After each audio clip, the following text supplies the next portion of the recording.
Excellence, Monseigneur Macature Émile, vicaire général du diocèse de Jérémie, Révérend Père Pierre-Marie Snell-Jean, chancelier du diocèse et directeur de l'ESDJ, Révérend Père Raymond Bernard Louis, directeur du sanctuaire, Révérend Père concélébrant,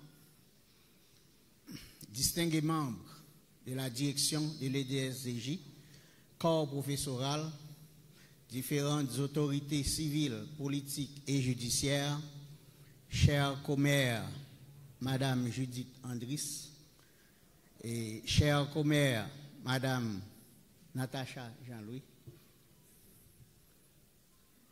cher homologue Dr Wally Turin,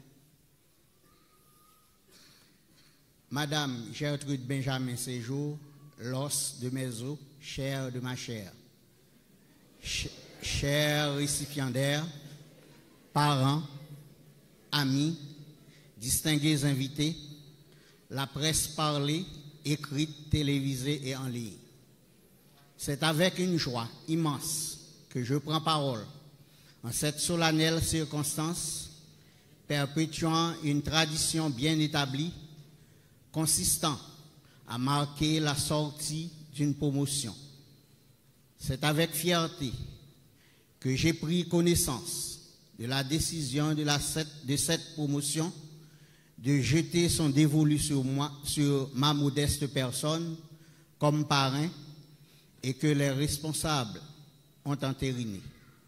Aussi, soyez-en tous remerciés pour cette marque d'estime et de confiance que je considère comme un privilège et honneur qui m'est ainsi fait et j'en mesure toute la portée. En effet, je voudrais rendre un hommage bien mérité au révérend Père Marie Snell-Jean, directeur de cette institution, qui, par son dynamisme et son leadership visionnaire, fait de cette école professionnelle une référence. Monsieur le directeur, dans le cadre de votre mission socio-éducative, vous avez fait œuvre qui vaille, vous êtes amplement honoré. Chers filleuls, permettez-moi d'adresser à vos parents des mots de félicitations pour des sacrifices consentis et d'avoir su faire l'investissement le plus judicieux pouvant vous garantir un avenir meilleur. De la même manière que Dieu a remis à Moïse, son serviteur, un bâton pour conduire son peuple, vos parents vous ont donné l'arme universelle qui est l'éducation, vous permettant de vous défendre partout dans la vie. Dès l'Antiquité, Platon connaissait déjà l'importance du savoir et de l'apprentissage. Il affirmait qu'un homme qui néglige l'éducation traverse la vie d'un pas chancelant. Dès 1980, la Banque mondiale souligne que la lutte contre la pauvreté passe par la valorisation des ressources humaines, ce qui implique notamment de mettre l'accent sur l'éducation. Et le PNUD, Programme des Nations Unies pour le Développement, en 1990, crée un événement de portée mondiale en prenant pour référence du progrès des nations l'indice de développement humain. L'accès à l'éducation est déterminant au développement humain, dont l'impact s'inscrit dans le long terme. L'éducation est la pierre essentielle du développement humain. Elle permet également d'améliorer la participation démocratique, de lutter contre les discriminations et d'améliorer la croissance économique. Chers parents, une fois de plus, félicitations. Chers récipiendaires, permettez-moi de vous dire que vous avez choisi une voie exigeante, celle du secrétariat, qui est notamment un métier noble, transversal, discret, essentiel, souvent dans l'ombre, mais toujours au cœur du bon fonctionnement des institutions, des entreprises, des organisations, etc. Vous êtes appelés à devenir les piliers silencieux des structures qui ne peuvent fonctionner sans votre rigueur, votre sens de l'organisation, votre éthique professionnelle et votre intelligence humaine. De la même manière que l'oxygène est nécessaire à l'épanouissement de l'arbre et comme le chrétien est le sel de la terre, une bonne secrétaire constitue le reflet d'une institution.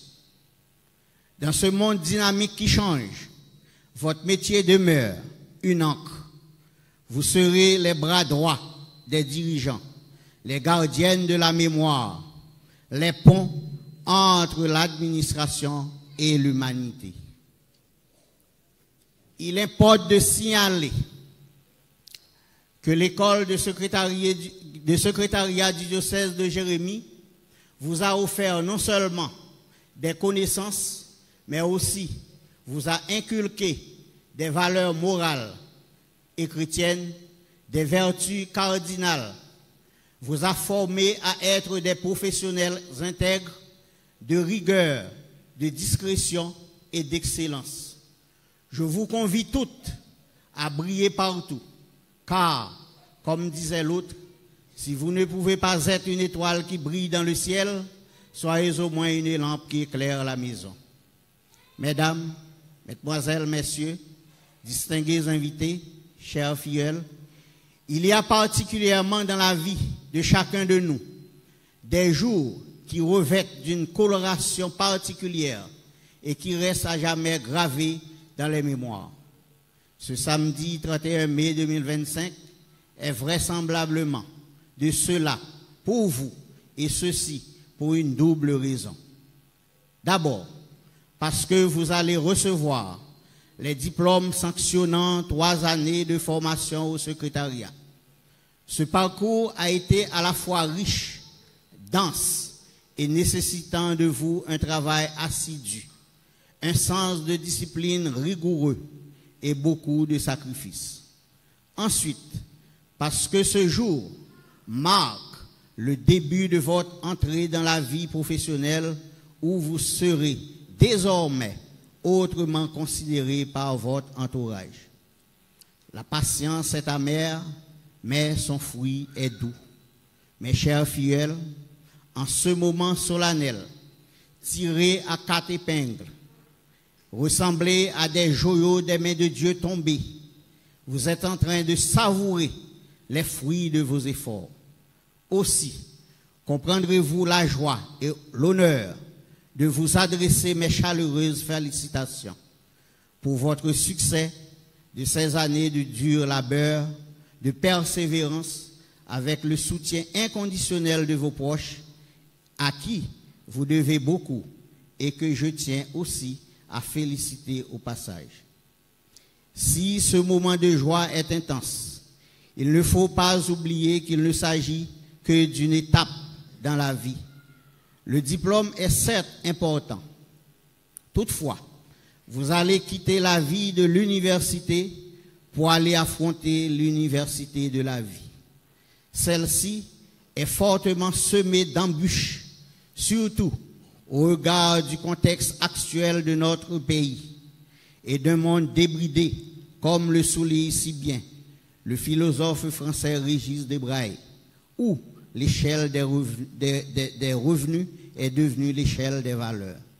Sachez que vous vivez dans un pays où la crise socio-économique est chronique, où il n'y a pas de création de richesse, impliquant que le marché du travail est restreint. Selon les dernières données publiées par la Banque mondiale en 2024, le pays accumule 6 années consécutives de croissance économique négative, engendrant ainsi une situation de stagnation prolongée. Chers filleuls, dans ce contexte économique difficile et précaire, ne vous voyez pas seulement comme des salariés, mais ayez l'esprit d'entreprise. Devenez des entrepreneuses, ex nihilo. Soyez créatives, car la vie sourit aux audacieux. chers filleuls, pour réussir dans vos entreprises et le sens de l'action et de son utilité.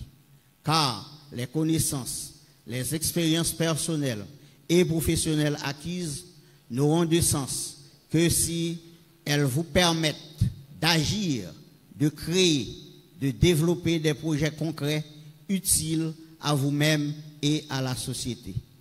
Il faut de l'engagement, car les plus beaux et grands projets, les plus séduisantes stratégies ne sont rien ou restent de pâles réalisations sans l'engagement de ceux qui les portent.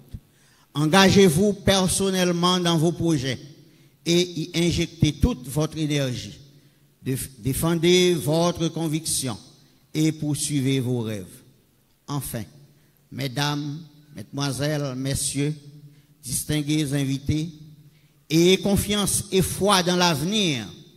De la même manière qu'on ne parle plus de juifs errants, mais de l'état de juifs, faisons appel à la conscience collective des Haïtiens.